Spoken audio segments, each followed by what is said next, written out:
ایک ایسی قوم جو پہاڑوں کو تراش کر محل بناتی تھی، جس کی بلندیاں آسمان سے باتیں کرتی تھیں اور جس کا تکبر زمین کی حد سے بھی اوپر تھا۔ وہ کہتے تھے، کون ہے ہم سے زیادہ طاقتور؟ مگر جب اللہ کا حکم آیا تو ان کا غرور، طاقت، محل سب مٹی میں مل گیا۔ قوم نوح کے بعد ایک اور قوم پیدا ہوئی جو یمن اور عمان کے بیچ ایک علاقے آقاف میں رہتی تھی، قوم عاد۔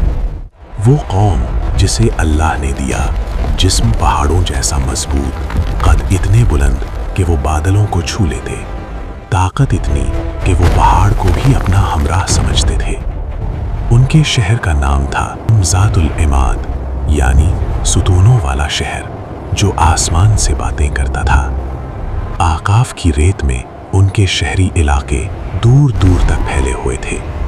رات کو ان کے چراغوں کی روشنی دور تک چمکتی، گویا ان کا شہر زمین پر کوئی تاج ہو۔ انہیں اپنی طاقت پر بہت فخر تھا اور وہ ہمیشہ کہتے، اس زمین پر ہم جیسے لوگ نہیں ہیں اور نہ ہی دوبارہ کبھی پیدا ہوں گے۔ ان کے بچے بھی بہت طاقتور تھے۔ وہ چھوٹی عمر میں پتھر اٹھا کر اپنی طاقت دکھاتے اور ان کے بزرگ فخر سے کہتے، ہمارے بچے بھی پہاڑوں کو جھکانے والے ہیں۔ عاد کے لوگوں کا غرور اتنا گہرا ہو گیا کہ وہ لوگ ہوا کو اپنا غلام سمجھنے لگے۔ قوم عاد کے بزرگوں کا ایک عجیب عقیدہ تھا۔ وہ کہتے تھے، ہمارے باپ دادا ہوا کا رخ بدل دیتے تھے،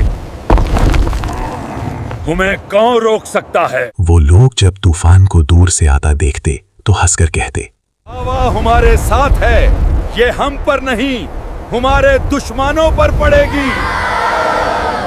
لیکن وہ نہیں جانتے تھے یہی ہوا ان کی تباہی کا سبب بنے گی۔ عاد کے لوگوں کے قد اتنے لمبے تھے کہ دریا کے کنارے ان کے قدموں کے نشان آج بھی ملتے ہیں، جنہیں عام انسان دیکھ کر حیران رہ جائیں۔ دن کو وہ پتھر توڑتے تھے اپنے ہاتھوں سے، بنا اوزار، بنا مدد، صرف اپنی طاقت سے، اور رات کو وہی پتھر اپنے محلوں کی دیواریں بن جاتے تھے، اور وہ صبح شام اپنی طاقت کا ذکر کرتے تھے جیسے طاقت ہی ان کا خدا ہو۔ وقت گزرتا گیا، غمنڈ بڑھتا گیا۔ پھر اللہ نے ان کی طرف اپنا نبی بھیجا، ایک شخص ان کی قوم میں سے، ان کی زبان میں، ان کے خون میں سے، لیکن ان کے جیسا نہیں، حضرت ہود علیہ السلام۔ انہوں نے قوم سے کہا، اے میرے قوم، اللہ کی عبادت کرو، اس کے علاوہ تمہارا کوئی معبود نہیں۔ قوم نے جواب دیا، کیا تو چاہتا ہے ہم اپنے بزرگوں کا دین چھوڑ دیں؟ ہم میں دم ہے، ہمیں کوئی ہلا نہیں حضرت سکتا۔ ہود علیہ السلام نے پھر کہا، میں تمہیں اس سزا سے ڈرا رہا ہوں جو تم سوچ بھی نہیں سکتے۔ لیکن جن سینوں میں غمنڈ بھر جاتا ہے، وہاں نصیحت غمنڈ سے ٹکرا کر بکھر جاتی ہے۔ ہود علیہ السلام ہر روز ان کی بازاروں میں، ان کی عمارتوں میں، ان کے پاس جا کر اللہ کا پیغام پہنچاتے، لیکن وہ لوگ ہنس کر کہتے، خود تیری بات میں اثر ہوتا تو ہماری چاہتے کب کی گر چکی ہوتی۔ ان کی قوم کے کچھ لوگ انہیں دیکھ کر منہ موڑ لیتے، کہیں ان کے دل میں اللہ کا ڈر بس نہ جائے۔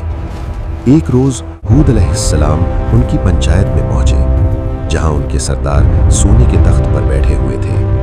ہود علیہ السلام نے کہا، اللہ کی بنائی ہوئی قدرت کو آنکھیں کھول کر دیکھو، تمہاری قوت اور طاقت کچھ بھی نہیں۔ لیکن ان کے سردار اسی فخر اور تکبر کے ساتھ بولے، باتیں بند کر، اگر کوئی عذاب آئے گا بھی تو ہم اسے اپنی طاقت سے روک لیں گے۔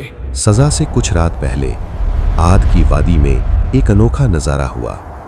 رات کے وقت آسمان میں ایک گہرا سناٹا پھیل گیا، نہ بادل گونجا، نہ بجلی چمکی، مگر وادی میں ایسا محسوس ہوا جیسے کوئی دور سے آواز دے رہا ہو۔ عاد کے لوگ یہ آہٹ سن کر آپس میں کہنے لگے، یہ تو پہروں کی صدا ہے، پہروں کی۔